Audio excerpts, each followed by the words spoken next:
All right, guys. We just heard from Kelly, and she mentioned the importance of documentation, and that's what Drew's here to talk to us about.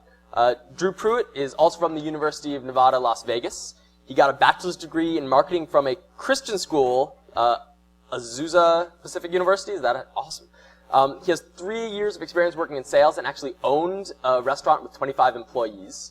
After moving to Las Vegas and going to grad school there, he spent 3 years working with the SSA at UNLV, served a year as president and 1 year as the public events officer. Let's hear it for Drew.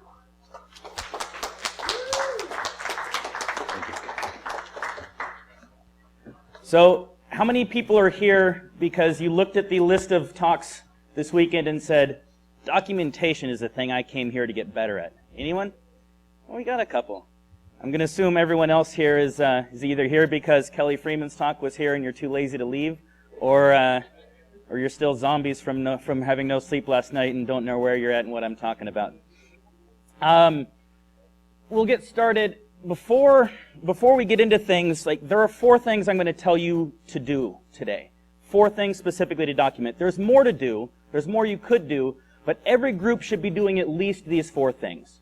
I'm going to talk to you about setting goals, not just generically doing them, writing them down, being specific, making an action plan, doing full event reports for every event that your group does, and then something that touches on Kelly Freeman's talk just a moment ago, succession folders. At least these 4 things is what every group should be doing.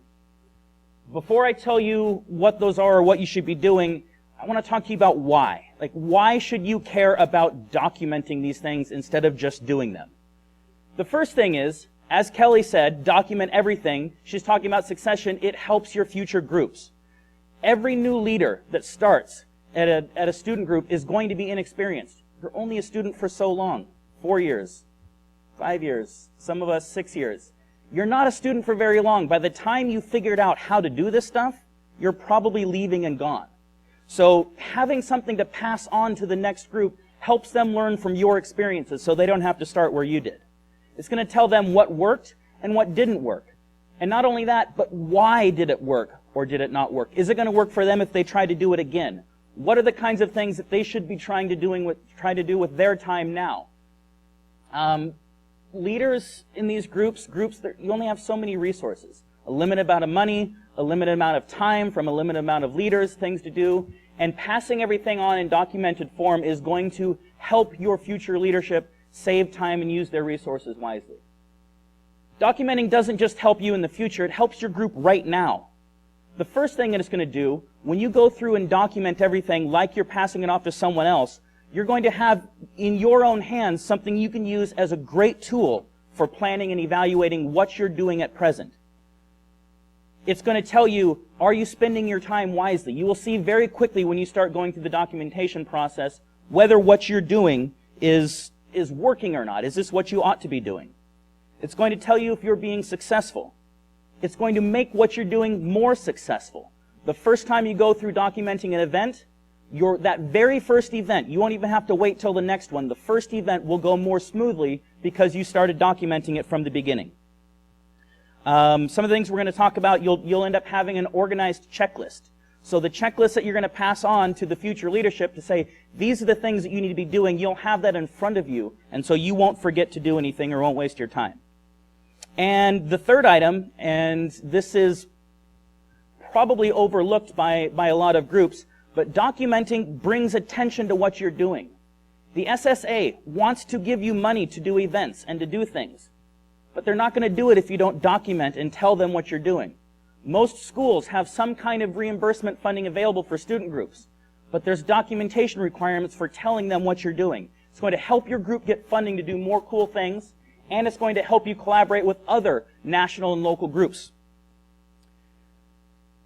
Documenting doesn't just help your group now and in the future, it's what you should be doing as best for you. It's going to help you gain important experience. Those of us who are leaders in these secular organizations, the time that we're spending here is valuable. This is something we're learning to do outside of our coursework, that when we get into the job market and we start applying for jobs, we're going to talk about what are our leadership experiences. That's something you're going to want to mention on every resume. In my restaurant, when I hired servers or cooks, people who weren't leaders in the organization, A lot of them were in high school. I wanted to know, what are your leadership experiences? What can you do to set yourself apart from the dozens of other applications that I have? And instead of just having the experience, because you've documented what you've done, you're going to have a tangible portfolio of what you've done. You can hand it to them and see, here's what we did in our leadership team. Here's how we went through the goal process and created an action plan. And then here's our evaluation for how we decided we met or not met those goals. It's going to open doors and give you opportunities. There's a talk at 3 o'clock today on getting a job in the secular movement. I think a lot of people are very interested in that. These are very, very sought after jobs. And the people who get these jobs aren't necessarily going to be the ones who give the best interview. Interviewing is great, but there are so many leaders in the student level of our movement that having something tangible that you can hand to these organizations and say, see, here's what I've done. It's going to give you a huge step up in trying to find a job in the movement. Talks here. There are a whole host of student leaders who are either active right now or who just left and just graduated, who are giving talks at this conference. How did they pick those people? They didn't just pick them randomly out of a hat. They picked people who have done things that they've documented and sent off to the SSA's office and said, here's what I've done. And that's how the SSA knows who to pick for these types of things. All right, getting to the meat of what we're doing. Documenting. The first thing we're going to talk about is goals. I don't really care if you do them by the semester or you do them by the year or you do them both. But your goals is going to be, what do you hope to accomplish? Don't just get out there and start doing things. Before you start doing anything this summer, before the term starts, sit down and think about, what are you really trying to accomplish this term? When you make your goals, be very, very simple and very, very specific. Don't go into a lot of detail on them. You want them to have very clear benchmarks so you can tell, did you reach them or not? And then after you have your goal list, you're going to prioritize them. Here's an example. This might be a general thought that you have. You're sitting around talking about what you want to do, and you say, you know what? Let's raise some money this term so that later we can do some more cool events. This is a good thought, but I'd rather you do something like this. As an item on your goal list, you're going to say, raise $1,000 for our events budget. This is much simpler and more concise. It gives a very clear benchmark so you can know, did we meet this goal or did we not? Do we have something to work for? Do we need to do more events? Are we ahead of schedule or behind? More fundraising events. With the first one, we just say we want to raise money. You never know when that's done. You never know if you're doing enough or too little. The idea here is not to set goals that you will always reach. The idea is to not be embarrassed when you don't reach your goals. The idea is to set a goal that you think is challenging and attainable, and then at the end of the term, look and say, was that $1,000 reasonable? Did you raise $300 after trying to do everything that you could? If so, maybe tone it back for the next time you set goals. If you raised $1,500 and think you could have done more, maybe set something higher. Let's look at some more examples. These are items that might show up on your goal list. You want to grow membership to 75. Increase attendance at social events to 20 or more. The third item on here, it's not as clear as some of the others, doesn't have a clear benchmark, but it might be as specific as you can get. And by listing the 3 specific groups that you have in mind to build collaborative relationships with, you get a little bit more specific. You get a little bit more of a clear benchmark because you can say, did we build a relationship with this group? Did we do it with that other group? Did we fail here? You might have a list of 10 potential organizations you want to build a relationship with, and your goal is to get at least 3 of them this term. All of these are very simple. When you're done with your list, whatever it looks like, you're going to prioritize it and say, this is what we most want to accomplish. The goals is the first thing that you should be doing, because the next item, the action plan, is built directly upon your goals. You can't do this until you've made your goals. The action plan is basically, how do you intend to reach your goals? This is what you're going to spend your time doing this term. And it's really, really tough to say that you're doing the right things if you haven't already set your goals and have asked, what are we trying to accomplish? You're just flailing in the wind if you don't have a goal statement. So how does this play out? An action plan. When you're writing this, you want to keep very, very focused on what's important. You don't have to limit your group's activities to things that directly hit your goals. You can do other things. You don't have to say, no, we can't do this event because it's not on our action plan, but it should keep you focused on what's important. It should be built directly on your goals, and let's look at an example. One of the goal examples we listed was grow your membership to 75. How's your action plan going to look here? These are two things you might come up with to say, this is how we're going to reach that goal. We're going to hold 8 tabling events this semester, and we're going to hold 1 public event per month. You might have other items on here. You might say 6 instead of 8, but you're going to ask the question, what is it going to take for us to get to 75 members by the end of this term? And then this tells you how often do we need to plan to do these things. Some more examples. Raise $1,000 for the general budget. You might want to implement some membership dues. You might want to create and publicize a donation button. You might want to run a fundraiser at some point. These are action items that now you can start planning specific activities based completely on what you said your goals were for the term.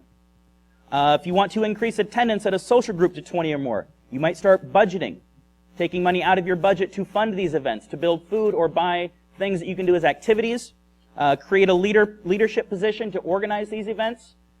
You guys can be creative and do anything that you want to do it, but just make sure you're having specific action items that deal directly with a goal. A couple of more examples that we're looking at here. If you've said kind of vaguely, we want to actively promote secular issues on campus, you don't really know how to quantify that, but when you come to the action plan, you can say very specifically, here are things we're going to do. We're going to run this event. We're going to run that event. We're going to start writing letters to the editor, and this is how, for our school newspaper, and this is how many this term we want to get in the paper. The last item on here, I want you to notice something about our action plan for the goal of growing the mailing list to 200. These are the same 2 items for the action plan that we had to grow our membership to 75. This is really good. If you can line up the same items for an action plan that hit multiple goals, that tells you very clearly this is a really good thing for our group to be spending our time doing, because this does a whole bunch of things good for us. There's another one on here. If you think back to the goal, your goal might have been to build collaborative relationships with other student groups. Here's a public event you can do that talks about the purpose of this initially might have been to promote your issues, your agenda of the secular group. And you say, you know what, this is a really good opportunity for us to build a relationship with another student group on the campus. The more of that kind of crossover you have, the better with your action plan. The next item, event reports. Probably most of your groups are doing some kind of events, but you're not really documenting the process. Our group, I was in leadership with our group for about 1.5 years, and we were documenting none of these. As soon as we collectively started documenting and started putting down officially what we're doing, our group took off. Event reports. This is, I got this one wrong on the Jeopardy question yesterday. It's actually $400 per event. But the SSA wants to give you money to do events. They will give you up to $400, up to twice a year, to run public events at your campus. But they're only going to do this if you document. They want to throw money at you, and all they ask you to do is to go through a process of organizing and reporting to them what you've done. This alone makes it worth the time to do. But there are a whole bunch of other reasons you should be documenting and doing your events reports. You want to learn from what you did, right or wrong. If you think you're just going through the process and learning without writing it down, you have no idea how much there is to learn. The very first event that we documented, we looked at it and said, man, like all of these things, like we knew we did some things right and wrong, but a whole bunch of details emerged for things we can do better. It will make sure that you're doing the right events. It gives you a process to follow. The SSA has a great template that you're going to follow. What they ask you, the questions they ask before they'll give you the funding, are exactly the things that you guys should be writing down to pass on to the future leadership. First of all, before the event ever starts, you're going to talk about what is this event? Why do you want to do it? Where are you going to do it? What are your goals? What do you hope to accomplish doing this event? You're going to think about this, and this is going to help you, it's going to help you look at your action plan and look at this event and say, are we really trying to accomplish the things that we want to be doing with this event? they're going to ask you if you've ever done an event like this before. If the answer is no, they're going to give you more attention and say, let us help you think about the things you might not have done. If this is a kind of event that you've done a million times before, they're going to be a lot more relaxed with how much they deal with you, and you should be also. But one of the things they ask, and this is great, is what's your publicity plan? And they're going to have you include a timeline. They want to know what you're doing a month before the event. They want to know what you're doing 2 weeks before the event. They want to know what you're doing the day before and what you're doing an hour before the event. And this is stuff you should be thinking about when you're running public events.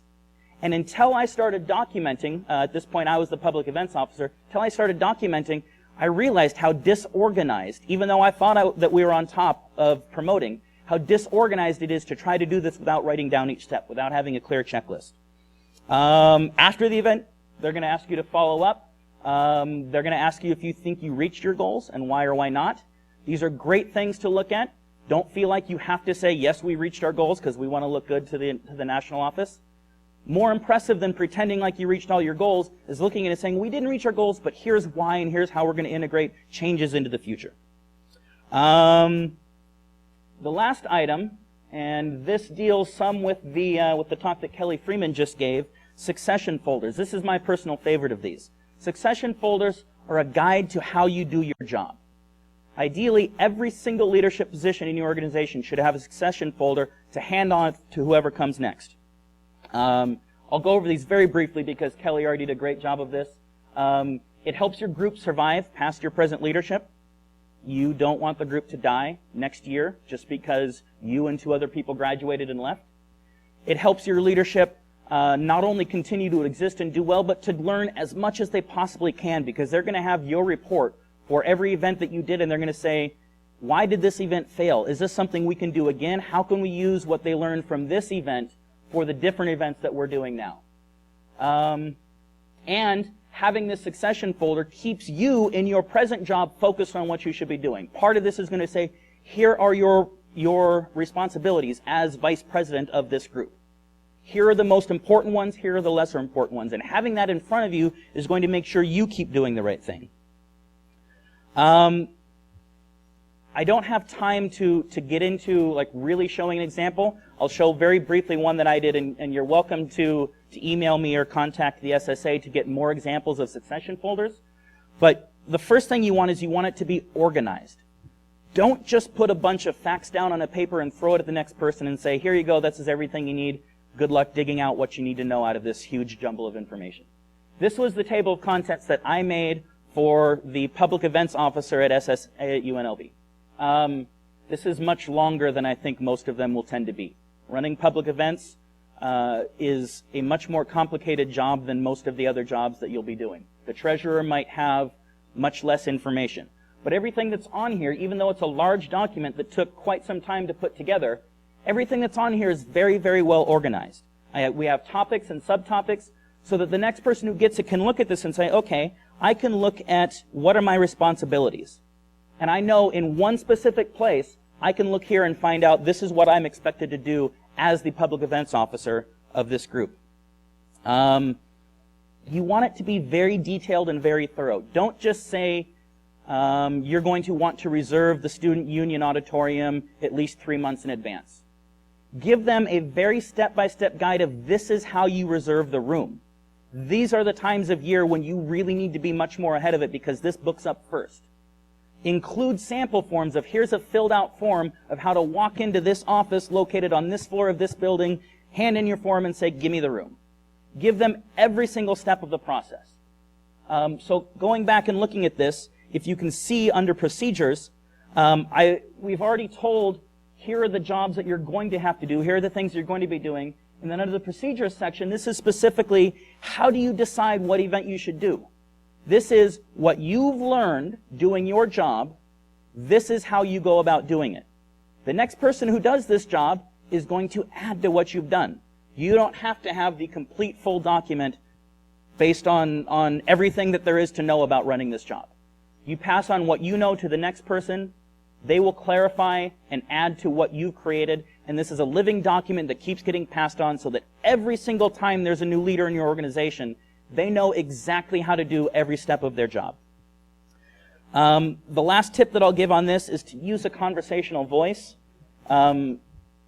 when I wrote mine, I pretended like I was having a conversation with somebody across the table. And so when I was writing, this is how you go to the student union building and reserve this room, I just pretended like I'm having a talk with the person next to me. That way it's very, very readable, it's very clear, you don't have to worry about using very technical language, just be conversational, just get it on paper, and if it's unclear to the next person, they can ask you questions, they can clean it up. I would be very, very happy to show an example of this. If anyone wants to email me, I can give you the one that I created. The SSA will have more examples of ones that other groups and other offices within the SSA at UNLV have created and will be sending to them, I guess, yeah. But know that this is what you should be doing. You should be passing on to the next person a very, very clear guide of this is how to do my job. And it's not just going to benefit them, it's going to help you directly because it's a good guide to keep you focused on the things that you need to do. All right, a brief recap. Documenting helps everyone. Your future group, your current group, and you specifically as an individual. The four things, again, there are more things that you could be documenting, but the four things that will actually save you time and resources to document. You want to put down your goals, you want to create an action plan, you want to do detailed events reports every time you do an event, and you want to create succession folders. Do we have any time for questions? No? Yeah? A couple minutes?